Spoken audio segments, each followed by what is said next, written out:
देख के तो दरवाजा खोल।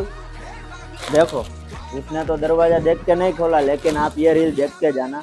आप देख सकते हो एकदम ही बढ़िया पीस रहने वाला है, प्योर कॉटन में रहने वाला है, मल कॉटन में। इसका डिजाइन देखो, आप वर्क वगैरह देखो, क्या बढ़िया कारीगरी की है, एकदम ही सही है। इसके बाद इसका दुपट्टा भी देखो आप, तो एकदम ही बढ़िया, एकदम ही प्रिंट में रहने वाला है। पूरा दुपट्टा आप देख सकते हो, बहुत ही अच्छा। देखो आप कैसा दुपट्टा रहने वाला है, एकदम ही बढ़िया। उसके बाद उसका प्लाजो भी रहेगा, जो भी बेहतरीन है।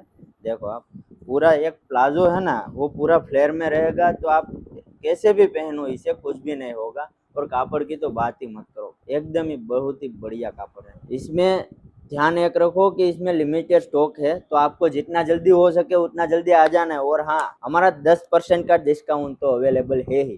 बस आपको एक बात का ध्यान रखना है, हमारे पेज को फॉलो करना है, और ये रील आपको 20 बहनों के साथ शेयर करके आनी है।